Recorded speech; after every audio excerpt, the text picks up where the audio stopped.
Hi everyone, we are going to try using a voice recording for The Wave by Todd Strasser. Chapter 1. Lori Saunders sat in the publications office at Gordon High School chewing on the end of a Bic pen. She was a pretty girl with short, light brown hair and an almost perpetual smile that only disappeared when she was upset or chewing on Bic pens. Lately, she'd been chewing on a lot of pens. In fact, there wasn't a single pen or pencil in her pocketbook that wasn't worn down on the butt end from nervous gnawing.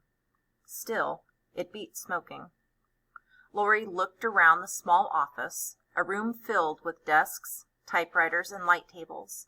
At that moment, there should have been kids at each one of those typewriters punching out stories for the Gordon Grapevine, the school paper.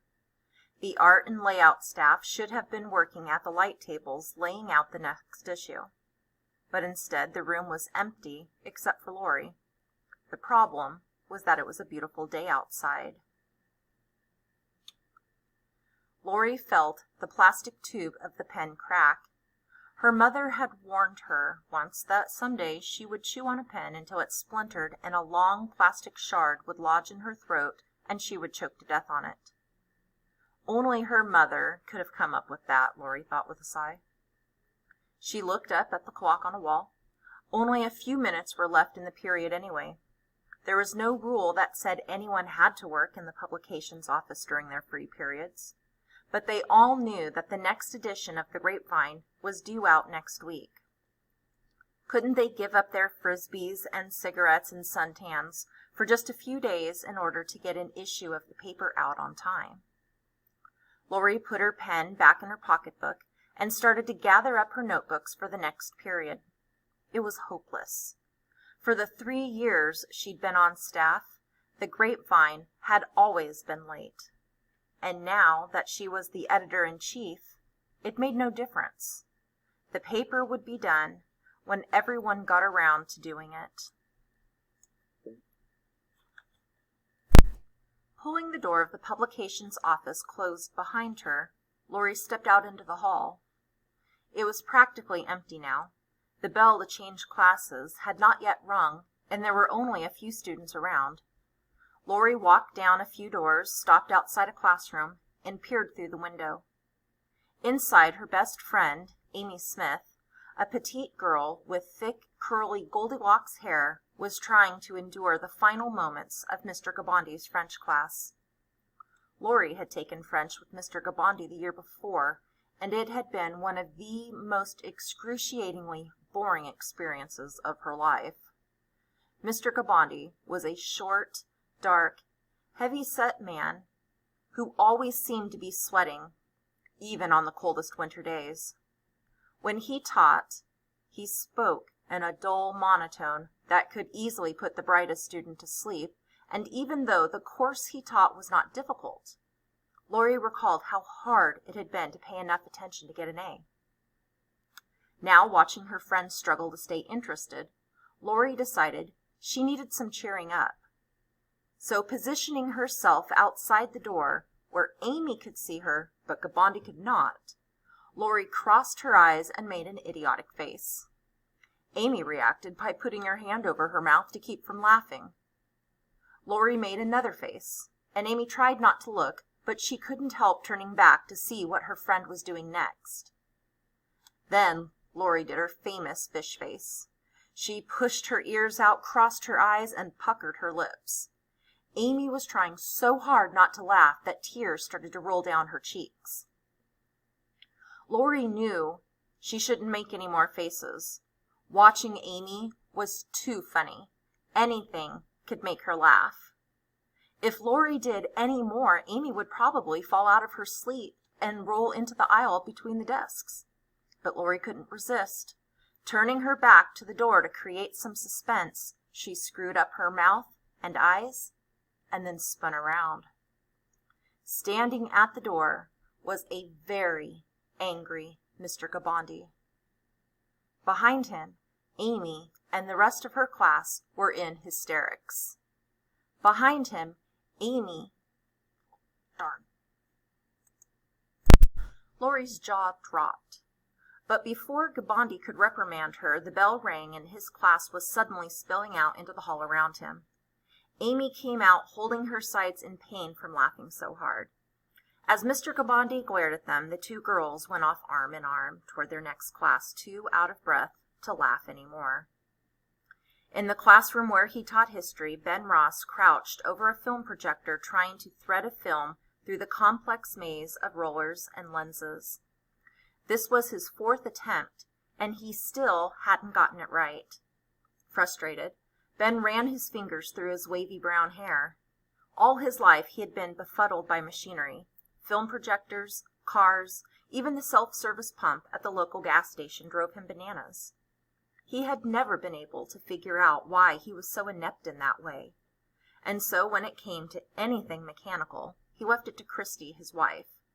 She taught music and choir at Gordon High, and at home she was in charge of anything that required manual dexterity. She often joked that Ben couldn't even be trusted to change a light bulb correctly, although Ben insisted this was an exaggeration. He had changed a number of light bulbs in his life, and could only recall breaking 2 in the process. Thus far, in his career at Gordon High, Ben and Christy had been teaching there for 2 years. He had managed to hide his mechanical inabilities, or rather, they had been overshadowed by his growing reputation as an outstanding young teacher. Ben's students spoke of his intensity, the way he got so interested and involved in a topic that they couldn't help but be interested also. He was contagious, they'd say, meaning that he was charismatic. He could get through to them. Ross's fellow faculty members were somewhat more divided in their feelings toward him. Some of them were impressed with his energy and dedication and creativity. It was said that he brought a new outlook to his classes, that whenever possible he tried to teach his students the practical, relevant aspects of history. If they were studying the political system, he would divide the class into political parties. If they studied a famous trial, he might assign one student to be the defendant, others to be the prosecution and defense attorneys, and still others to sit as the jury. But other faculty members were more skeptical about Ben. Some said he was just young, naive, and overzealous, and that after a few years he would calm down and start conducting classes the right way. Lots of reading, weekly quizzes, classroom lectures. Others simply said they didn't like the way he never wore a suit and tie in class. 1 or 2 might even admit they were just plain jealous. But if there was one thing no teacher had to be jealous of, it was Ben's total inability to cope with film projectors. While perhaps brilliant otherwise, now he only scratched his head and looked at the tangle of celluloid bunched in the machine.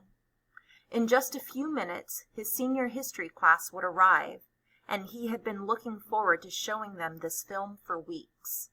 Why hadn't his teacher's college given a course in film threading?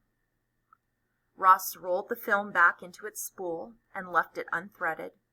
No doubt one of the kids in his class was some kind of audiovisual whiz and could get the machine going in an instant. He walked back to his desk and picked up a pile of homework papers he wanted to distribute to the students before they saw the film. The marks on the papers had gotten predictable, Ben thought as he thumbed through them. As usual, there were 2 A papers, Lori Saunders and Amy Smith's. There was 1 A-, then the normal bunch of B's and C's. There were 2 D's. One was Brian Amon, a quarterback on the football team, who seemed to enjoy getting low marks even though it was obvious to Ben that he had the brains to do much better if he tried. The other D was Robert Billings, the class loser. Ross shook his head. The Billings boy was a real problem. Outside in the hall the bells rang, and Ben heard the sounds of class doors banging open and students flooding into the corridors. It was peculiar how students always left class so quickly, but somehow arrived at their next class at the speed of snails. Generally, Ben believed that high school today was a better place for kids to learn than it was when he went. But there were a few things that bothered him. One was his students' lackadaisical attitude about getting to class on time. Sometimes 5 or even 10 minutes of valuable class time would be lost while students straggled in. Back when he was a student, if you weren't in class when the second bell rang, you were in trouble. The other problem was the homework. Kids just didn't feel compelled to do it anymore. You could yell, threaten them with F's or detention, and it didn't matter. Homework had become practically optional. Or as one of his 9th graders had told him a few weeks before, "Sure, I know homework is important, Mr. Ross, but my social life comes first." Ben chuckled. Social life.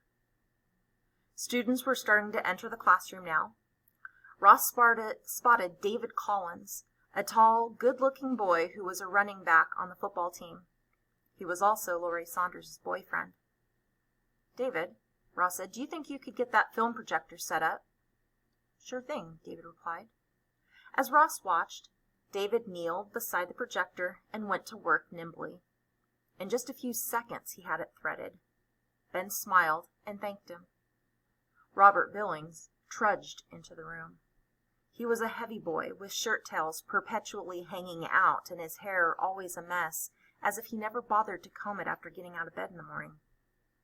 "We gonna see a movie?" he asked when he saw the projector. "No, dummy," said a boy named Brad who especially enjoyed tormenting him. "Mr. Ross just likes to set up projectors for fun." "Okay, Brad," Ben said sternly, "that's enough." A sufficient number of students had arrived for Ross to start handing out the homework papers. "All right," he said loudly to get the class's attention. "Here are last week's papers. Generally speaking, you did a good job." He walked up and down the aisles, passing each paper to its author.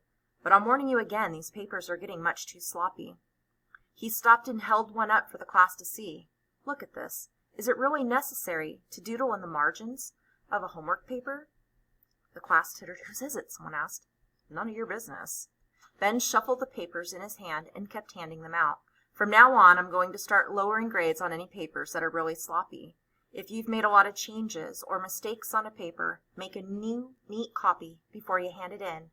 Got that?" Some members of the class nodded. Others weren't even paying attention. Ben went to the front of the classroom and pulled down the movie screen. It was the 3rd time that semester he had talked to them about messy homework.